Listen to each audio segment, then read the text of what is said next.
¿Qué tal? Buenos días a todos, acá estamos de nuevo. Vamos a la tercera y última clase de este ciclo que les estoy dando yo. Ustedes hasta acá han visto algunos de los conceptos principales, centrales de lo que es la psicología social. Esos conceptos que sirven además como fundamento, basamento de todo lo que vienen después. En concreto, hasta acá vieron psicología social, vínculo, aprendizaje, grupo, y hoy vamos a ver grupo operativo. Repasemos un poquito de lo que dije la última clase sobre grupo. Un grupo, y hablamos siempre de grupos pequeños, es un conjunto de personas que tienen cierto sistema de relaciones entre ellos. O sea, un grupo es una estructura y es una estructura vincular. El grupo no es una simple sumatoria donde yo agrego gente, 1, 2, 3, 4, 15, sino que el grupo es básicamente el ensamble, la articulación, la organización interna que ellos se dan dentro de la interacción.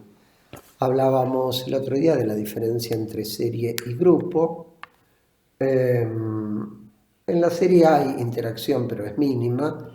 En el grupo la interacción es verdaderamente el corazón y el motor del grupo. El grupo no es algo que se arme desde afuera, el grupo se arma desde adentro. O sea, el grupo lo arma la gente que compone el grupo en su interacción. La interacción que habíamos definido el otro día como que es motivada, sistemática, eficaz. La interacción es entonces el motor del grupo, es aquello que hace que el grupo sea. El grupo se arma en la interacción, pero bastante rápidamente esa interacción empieza a transcurrir por ciertos canales, por ciertos caminos, y cuando un grupo elige, entre comillas, pues esto se hace sin pensar, cuando un grupo elige un camino, obviamente no está eligiendo los otros. Lo que quiero decir con esto es que la organización interna que tiene ese grupo es la que ellos se dieron. ¿Podría tener otra? Podría, sí, por supuesto. Creemos que sí, por eso nosotros apostamos al trabajo con grupos y a la posibilidad de cambio. Si pensáramos que el grupo se estructura y no se mueve nunca más, entonces no trabajaríamos con grupos, así de simple.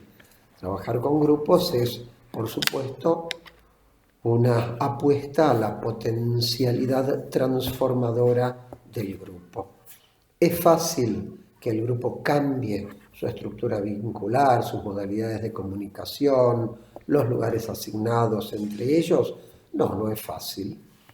A ver, después siempre es el caso por caso. Hay grupos que, por supuesto, son más plásticos, que cambiar les cuesta menos, y hay grupos que son muy rígidos, donde meter un cambio, modificar algo es realmente una tarea muy ardua, muy difícil, y a veces no se puede. A veces los vínculos de grupo, de familia, de pareja, de amigos, lo que sea, están enquistados de tal manera que no se pueden remover, no se pueden cambiar. De todos modos, nosotros en principio apostamos, por supuesto, a la posibilidad de que se pueda cambiar, modificar esa estructura grupal.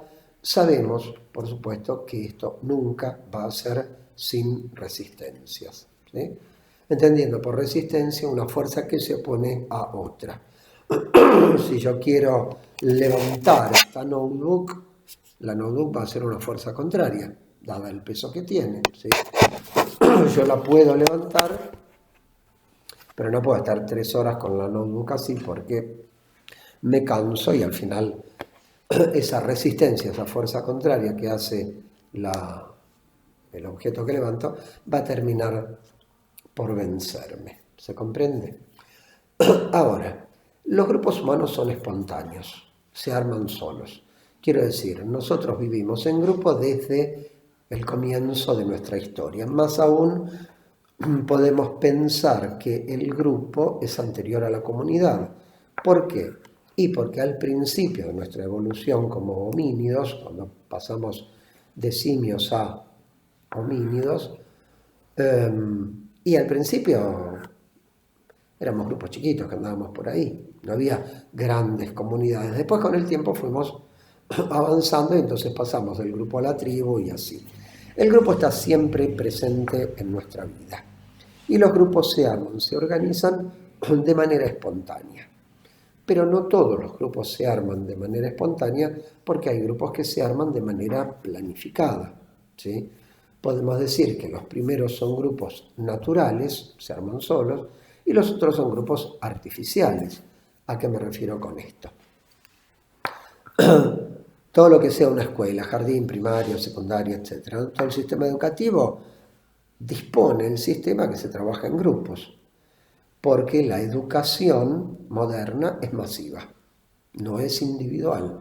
En otra época, ya lejos de hace tiempo, los griegos, la Edad Media, los alumnos, de plata todos por supuesto, tenían docentes particulares. Gente que iba y se instalaba en el castillo, en el palacio, en la gran residencia y les daban clases a los chicos de la familia. ¿Sí? Pero desde la modernidad, acá entre nosotros, desde básicamente en el 1420 de Sarmiento, 1884, a partir de ahí la educación es masiva. Los grupos, entonces, son artificiales. ¿Por qué? Porque vos te anotás en un lugar y te ponen en un grupo. Pero ojo que eso no es el grupo. Mirado desde afuera, de manera descriptiva, yo digo ahí hay un grupo. Pero después hay que ver si realmente es un grupo, en el sentido de que se hayan armado, organizado, coordinado, etcétera, etcétera, entre ellos, sí o no. Más aún, yo puedo mirar y decir, acá tengo un grupo de 40 alumnos, pongamos un secundario, pero en realidad no tengo un grupo, puedo tener 4 o 5 grupos ahí adentro. Descriptivamente los podemos llamar subgrupos, pero desde el punto de vista del funcionamiento son grupos distintos, que por ahí hasta están en conflicto entre ellos y se pelean, qué sé yo, como aquel programa de las populares y las divinas, ¿no? Ese tipo de cosas que obviamente está siempre en todos los grupos, porque en todas esas aglomeraciones, en todos esos conglomerados, la gente se organiza, se junta por afinidades y se rechaza por antipatías. Lo cual no quiere decir, por supuesto, que no pueda haber pasajes, disoluciones, todo lo que llamamos la dinámica de los grupos. Pero tenemos entonces del otro lado grupos que están organizados desde afuera, ¿sí? O sea, son artificiales. Artificiales porque fueron creados a propósito. Grupo operativo. Es en este sentido un grupo artificial. ¿Por qué? Porque fue creado desde afuera y a propósito. ¿Se comprende esto? ¿Qué quiere decir operativo? A ver, el término operativo quiere decir dos cosas. En principio, en un sentido más laxo, más general, operativo significa que el grupo opera, o sea que puede trabajar, que puede producir, que tiene una productividad que es capaz de llevar adelante su trabajo, la tarea que lo convoca, ¿sí? Así que, en este sentido laxo, podemos decir que todos los grupos son operativos o pueden ser operativos, porque también podría ser que no lo fueren, ya lo vamos a ver. Pero en un sentido más estricto, más específico, más técnico, grupo operativo designa una forma particular de trabajar con grupos. Es decir, designa una técnica de trabajo grupal. Por eso, Pichon-Rivière, que fue el que creó esta técnica, habló de la técnica de los grupos operativos. Y acá les recomiendo una bibliografía para que ustedes lean. Acceden en internet, no necesitan que nadie se las dé, que es un artículo de Pichon-Rivière que se llama Historia de la técnica de los grupos operativos. Historia de la técnica de los grupos operativos es una clase en realidad que él dio, que se grabó, se desgrabó, se publicó, creo que el último, penúltimo artículo del libro de Pichon, El proceso grupal, que también se lo bajan de internet. ¿sí? Hoy tenemos la enorme fortuna de contar con Internet y con todas las potencialidades que nos da Internet, ¿sí? Para el estudio, para el trabajo, para la recreación, para bajar series o películas, para lo que fuere, hay que aprovecharlo también para esto. Por primera vez en la historia es cierto aquello de que el saber no ocupa lugar, porque hasta no hace mucho tiempo el saber ocupaba lugar y además juntaba polvo. Los libros son pesados, los libros te ocupan mucho lugar, en cambio un archivo en internet no ocupa lugar. Un archivo guardado en la computadora en PDF es insignificante. Entonces, hoy tenemos esa posibilidad. Por lo tanto, busquen el libro, el proceso grupal, se lo bajan, lo guardan y de ese libro buscan el penúltimo capítulo, que es Historia de la técnica de los grupos operativos.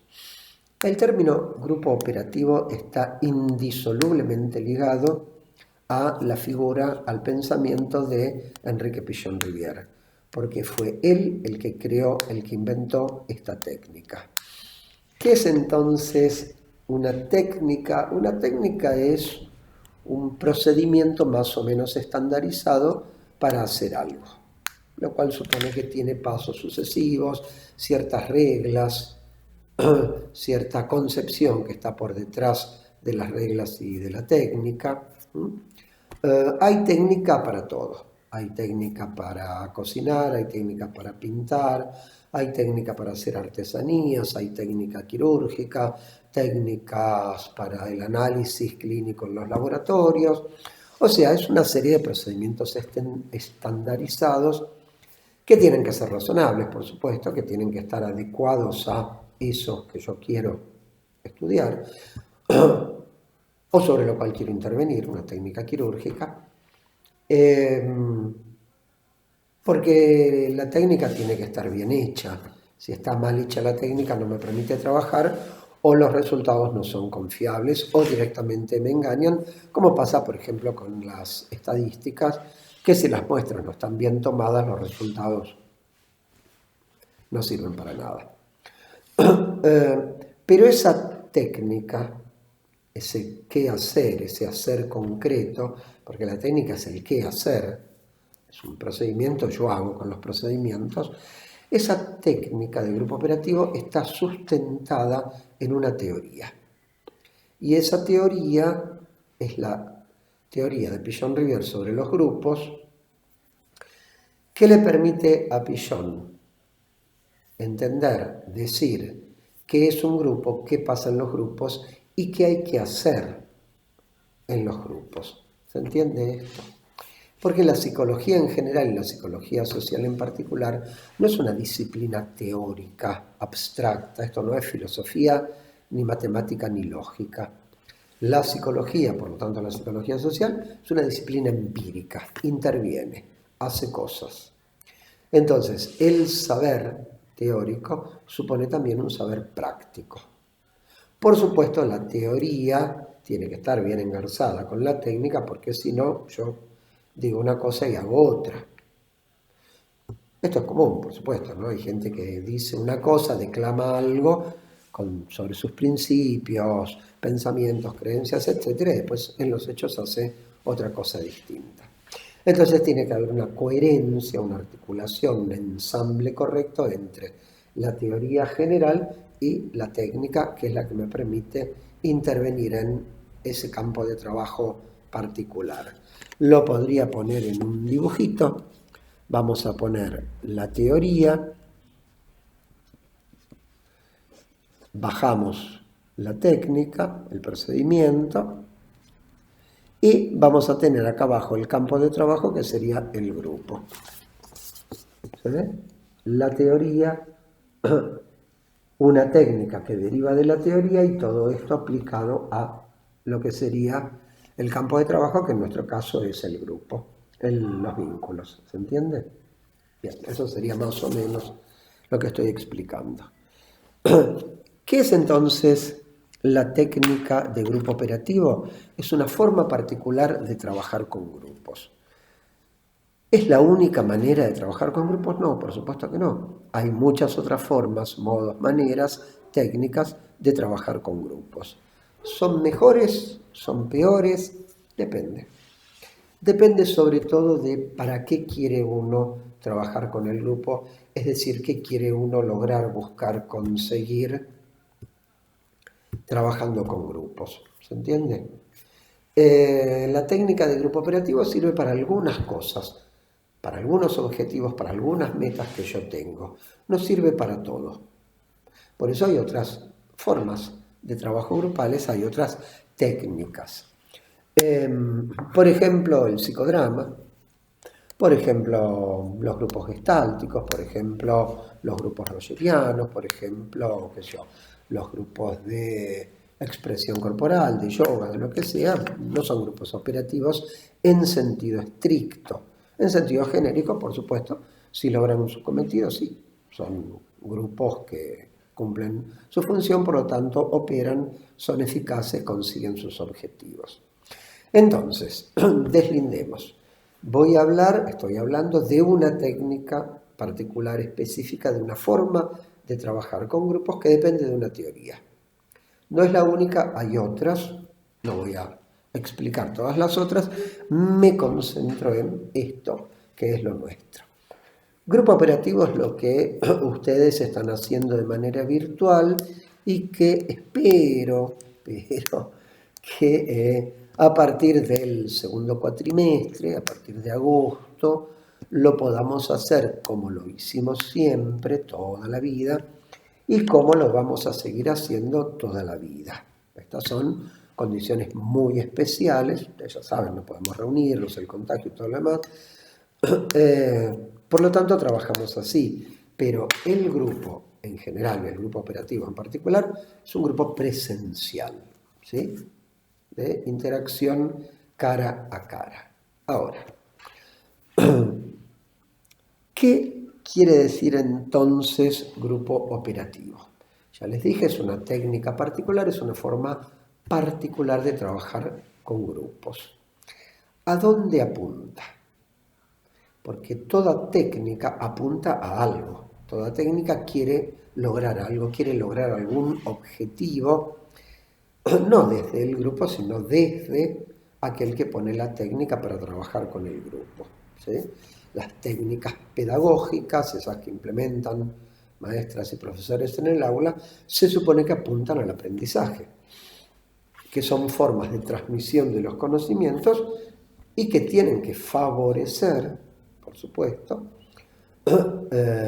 el aprendizaje, la incorporación de conceptos, pero además también qué tipo de alumno quiere formar cada técnica. La vieja tradición pedagógica del feudalismo era totalmente arbitraria y muy sádica. El alumno era alguien que estaba ahí para escuchar, aprender, recitar y listo.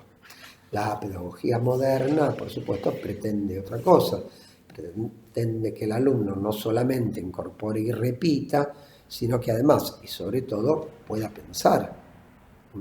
O sea, sujeto activo frente al objeto de conocimiento. Entonces, la técnica de grupo operativo es una forma particular de trabajar con grupos, creada por Enrique Pillon-Rivière, y que tiene una meta, que tiene un objetivo que apunta a algo. ¿A dónde apunta la técnica de grupo operativo? A la tarea.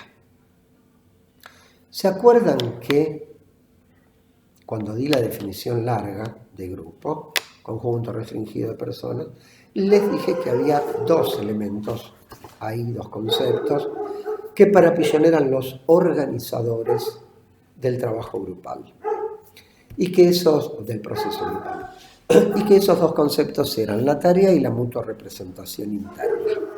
La mutua representación interna les dije que era la imagen, la idea, la visión, la creencia, la representación que el grupo tiene de sí mismo.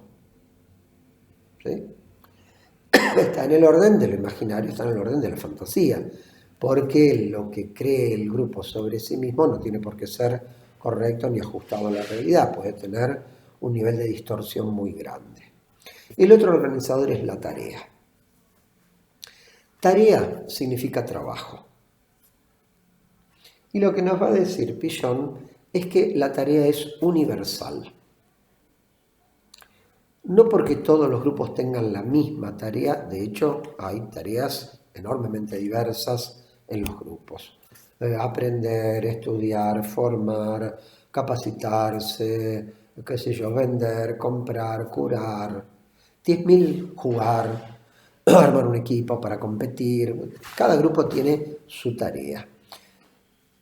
Lo que sí dice Pichon es que la tarea es universal porque todo grupo tiene tarea. Es decir, todo grupo se reúne para hacer algo. Hay algo que los convoca. Entonces, la tarea primaria fundamental de todo grupo es hacer, llevar adelante, realizar, alcanzar ese objetivo que tienen propuesto.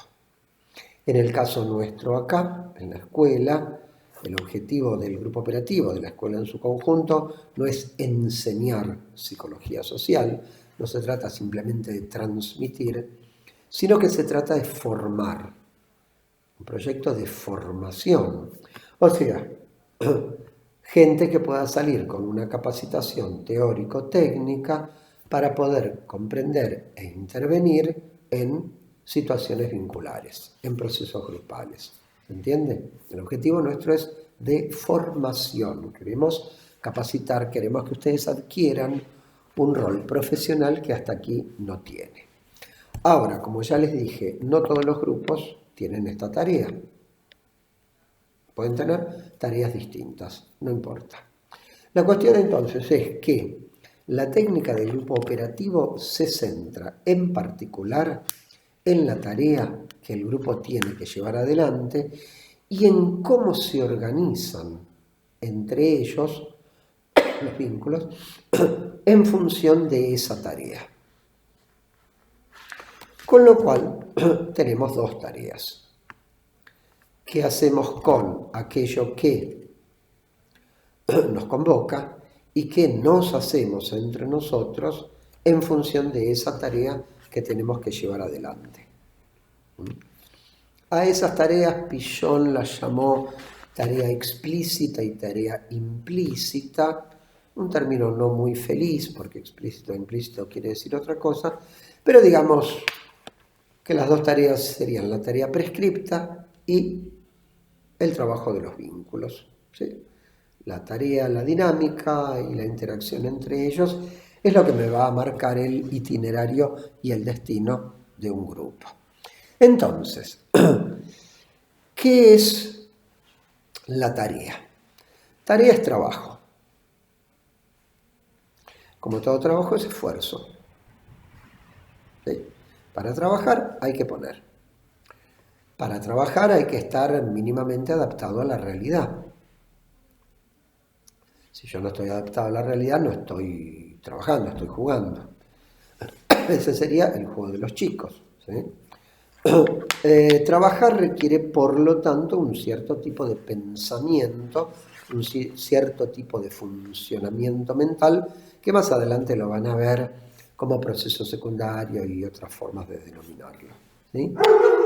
Quiero decir, para trabajar hay que ponerse, uno tiene que estar dispuesto a estar con otros. Perdón. Sigo, el perro se cayó y yo sigo. Le decía que para trabajar uno tiene que estar dispuesto a hacer el esfuerzo, a tolerar la frustración, a adaptarse a la realidad, pero además en un trabajo grupal uno tiene que estar dispuesto a trabajar con otros.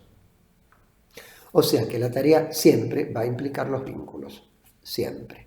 ¿Sí? Siempre van a venir juntos, entremezclados, son dos cosas distintas, pero se conectan, se articulan. La tarea como trabajo entonces tiene distintas funciones o distintos sentidos. En primer lugar, la tarea convoca.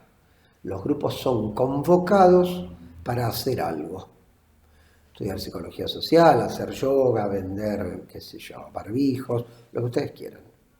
¿Sí? La tarea convoca, pero además de convocar, la tarea ordena. y ordena en el doble sentido. Da una orden, porque hay que trabajar, es una exigencia de trabajo, y además ordena en el sentido de que pone orden interno, de que organiza, de que distribuye funciones y roles para poder llevar adelante esa tarea. Aunque la tarea sea hacer un asado con amigos, vos tenés que distribuir tareas y funciones para ver dónde se hace, qué día, cuándo pueden todos, quién lleva qué cosa, si uno compra y después reparten, si cada uno lleva lo suyo, ¿se entiende? Porque si no lo organizás mínimamente, llegás allá y no tenés carne, ponele. ¿Por qué? Y porque nadie se encargó de comprarla. Entonces, aún la tarea más sencilla tiene un ordenamiento interno, tiene una organización. Entonces los grupos se organizan, en buena medida, en función de la tarea. Entonces la tarea, que es trabajo, convoca, ordena, orienta en el sentido de que te da una meta, te dice vamos para allá y nos vamos para el otro lado. Uno esto lo ha visto muchas veces, se reúnen los grupos para trabajar, empiezan a divagar, charlar, se cuentan cosas, todo muy bonito, de pronto alguien dice, bueno, pará, pero hagamos lo que tenemos que hacer, porque, ¿se entiende? La tarea te exige ser realizada. Realizar la tarea que el grupo tiene es fuente de satisfacción. Cuando la gente hace lo que tenía que hacer, siente una satisfacción por el objetivo alcanzado. Si la tarea no se cumple o se cumple mal, entonces nos encontramos con otro escenario que es el de la frustración. Habrá que ver después monto de frustración y qué se hace con eso. ¿Se comprende esto? Entonces los grupos se juntan para hacer algo, se juntan para trabajar. La tarea es trabajo, la tarea convoca, la tarea organiza, la tarea da una meta, por lo tanto da un sentido. ¿Sí? Le da significado a la existencia del grupo. ¿Puede ser que un grupo no tenga tarea? Puede ser. Si no la tiene, la va a tener que buscar rápido. Puede ser también que tenga una tarea y la haya perdido en el camino, o que se le haga imposible realizarla y entonces surgen esos estados de desconcierto, de incertidumbre, de no saber qué trole hay que tomar para seguir. Si un grupo pierde la tarea, muy rápidamente se tiene que buscar otra, la que sea. Porque si no lo logra y no encuentra tarea, mucho más temprano que tarde va a surgir adentro de ese grupo un sentimiento muy particular, muy feo, muy desagradable, displacentero, que es el sentimiento de futilidad, con F, lo fútil. Fútil significa inútil. Entonces, cuando surge el sentimiento de futilidad, la gente se pregunta, ¿y qué hacemos acá? ¿Para qué estamos? ¿Qué sentido tiene que sigamos estando? ¿Se entiende? De acuerdo al grupo, a las circunstancias, etc., eso puede llevar a que el grupo se disuelva. ¿Y para qué vamos a venir si no hacemos nada? ¿Sí? O no que se disuelva, porque si es un grupo laboral no se disuelve, pero sí puede ser, por ejemplo, que el grupo entre en un estado de apatía, de letargo, de burocratización extrema, donde parece que hay una vida grupal, pero en realidad no la hay. ¿Sí? Entonces, la tarea es eso, la tarea organiza. Nosotros decimos tarea, pero en realidad cuando decimos tarea simplificamos, porque son tres términos interconectados entre sí. Y esos tres términos son necesidades, objetivos y tarea. Dicho de otra manera, como dice Pillon, la tarea es la marcha del grupo hacia sus objetivos. ¿Se entiende? Porque el trabajo no es hacer magia. El trabajo lleva tiempo, lleva esfuerzo. ¿Sí? Entonces, la tarea grupal es la marcha del grupo hacia sus objetivos. Es el camino, es el recorrido.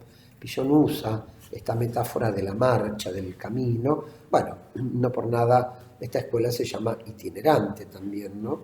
no solamente porque hay distintas sedes y docentes y coordinadores vamos a las distintas sedes, sino además porque tiene este sentido más profundo del proceso grupal como marcha, como recorrido, como camino. Camino que tiene que llevar a una meta. Si la tarea no me lleva a la meta, al objetivo, entonces estoy frustrado. Se frustra el grupo, me frustro yo, nos frustramos todos. Si el grupo consigue llegar a su objetivo, entonces habrá un sentido de satisfacción. Uno podrá decir, bueno, no perdí el tiempo. ¿Se entiende esto? Fue productivo, lo hicimos, costó, tuvimos problemas, pero lo logramos. Con lo cual, perdón, la satisfacción de haber cumplido, del logro alcanzado. Pero yo les dije que había un primer término que es necesidad, tarea, objetivo. ¿Qué es la necesidad? El término necesidad es un término de uso muy común, tiene distintas acepciones, distintas definiciones, ¿no? Por supuesto. Pero podemos decir que desde el pensamiento de Pillon, la necesidad es un estado de carencia, es un estado de falta. Hay algo que yo no tengo. Y ese algo que yo no tengo y que quiero tener, porque si no lo quiero tener no pasa nada, eso es lo que me pone a mí en movimiento. O sea, ¿por qué respiro?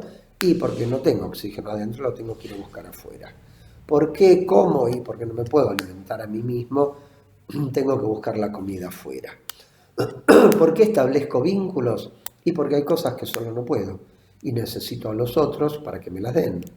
Amor, reconocimiento, satisfacción de necesidades, una cantidad de cosas. ¿Se entiende? Bueno, de hecho Pillon decía que la necesidad es el fundamento del vínculo. Que si yo me vinculo con otros es porque tengo necesidades que solo no puedo satisfacer. Entonces, la necesidad es un estado de falta, de ausencia, de carencia, pero además la necesidad supone el reconocimiento de esa carencia. O sea, supone que yo tengo conciencia de que hay algo que necesito, que no tengo y que lo tengo que ir a buscar afuera. ¿Se entiende esto? Un ejemplo. En un momento de sus vidas, no tengo idea quiénes son ustedes, quién tengo del otro lado, ya les dije que yo en este momento me estoy hablando a mí porque me veo a mí en la computadora. Pero digamos, ustedes los que están ahí del otro lado son personas distintas, diferentes, con su historia, sus aconteceres vitales, sus formas de pensar, su forma de ser, sus caracteres, etc. En algún momento de sus vidas X, ustedes dijeron que querían algo, que necesitaban algo, y que ese algo se llamaba psicología social. O puede ser acompañante terapéutico, puede ser psicodrama, o puede ser coro, ikebana, medicina, o qué sé yo, ciencias ambientales, lo que ustedes quieran. ¿Sí? Y eso fue lo que los puso en marcha.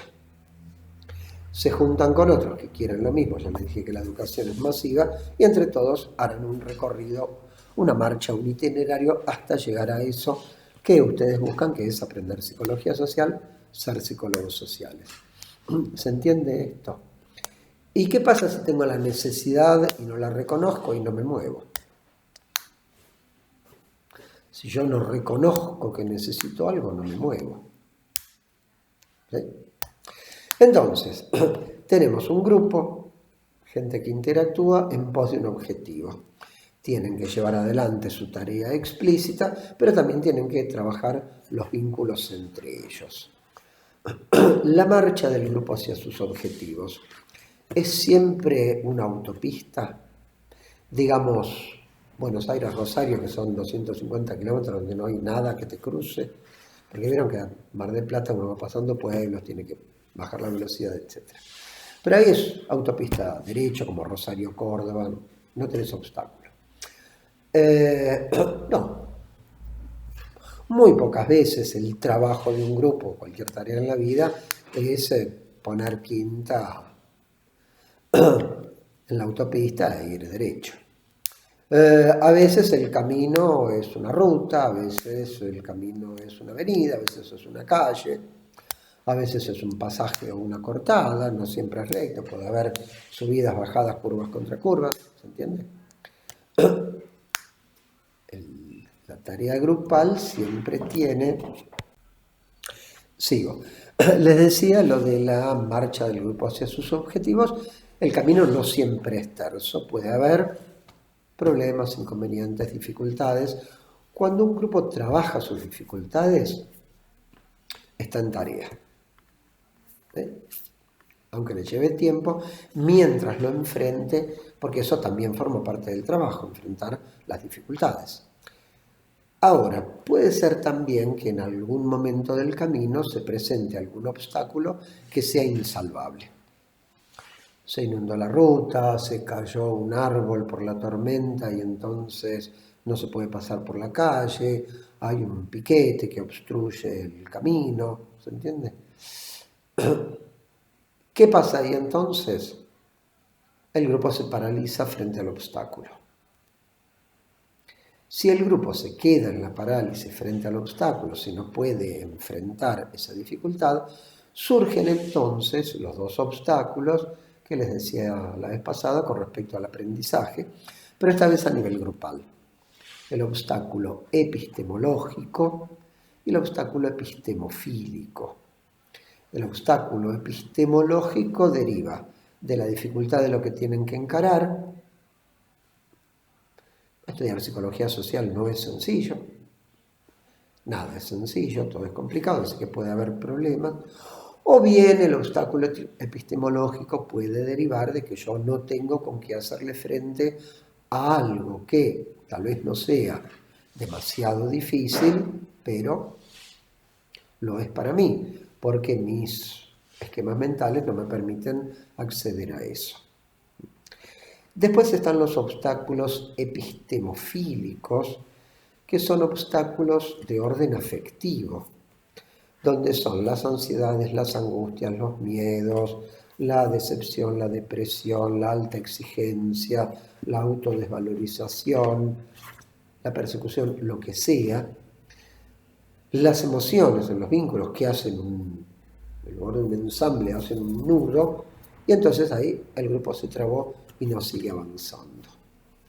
A nivel individual y a nivel grupal es lo mismo. La gran mayoría de los obstáculos son de corte epistemofílico, o sea, afectivo-emocional, o sea, que tiene que ver con los vínculos y no tanto con la cuestión intelectual o con la cuestión de la tarea como tal.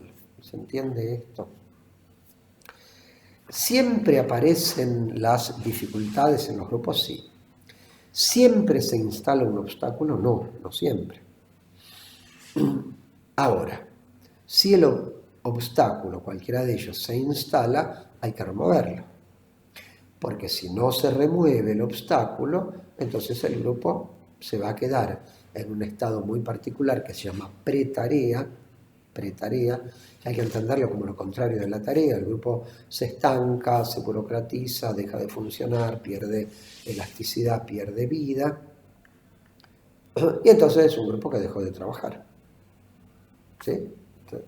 Cuando el obstáculo se instala, no puede ser removido, lo que aparece en lugar de la tarea es la pretarea, que hay que entenderlo como antitarea, como lo opuesto a la tarea. La técnica de grupo operativo está diseñada para ayudar a los grupos a llevar adelante su tarea, para enfrentar las dificultades, las resistencias, los problemas, los conflictos que puedan aparecer y para tratar de impedir que se instaure un obstáculo. O bien, para tratar de remover un obstáculo una vez que está instalado. Digo, cuando a uno como psicólogo social lo llaman para trabajar con un grupo, seguramente es un grupo que en algo está estancado. Entonces, ¿qué pasa? No pueden seguir solos y piden ayuda. Esto es como el síntoma a nivel médico, ¿sí? Uno va al médico cuando se da cuenta que el organismo solo no puede, que necesita una ayuda. O es lo mismo que la psicoterapia. La gente no consulta por problemas en su vida, problemas personales, sino que consulta por problemas que no puede superar. Que se da cuenta que lo están frenando, lo están dañando, lo hacen sufrir y que solo no los va a resolver. ¿Se entiende esto? Entonces, la pretarea en el grupo es como el síntoma orgánico o el síntoma psíquico. Es algo que reclama, es una imposibilidad que reclama la ayuda de afuera. Entonces, ¿qué es la técnica de grupo operativo? Es esto que les dije. Es una forma particular de trabajar con grupos que centra su mirada en la tarea y en la forma en la cual los miembros del grupo se articulan entre sí en función de la tarea. ¿Seguimos teniendo compañía? El pichicho está entusiasmado. Esperen, para un segundo. Sigo. Trabajar desde casa tiene sus inconvenientes, por cierto. Entonces, eso es la técnica de grupo operativo, ¿sí? Lean, imprescindiblemente, busquen y lean el texto de Pillon. Historia de la técnica de los grupos operativos, ¿sí? Más, no sé si ya se las dan como bibliografía, si no se las dan, lo buscan ustedes, se lo bajan, se lo leen. Y la práctica de teoría del grupo operativo van a tener más adelante, pero la práctica del grupo operativo es lo que ustedes van a hacer desde que nos volvamos a encontrar cara a cara hasta el final de la formación. ¿Ok? Entonces, presentado otro de los temas centrales de la psicología social, o sea, psicología social, comunicación, aprendizaje, grupo operativo. Dejo acá, gracias, en algún momento nos volveremos a ver para otras clases. Suerte.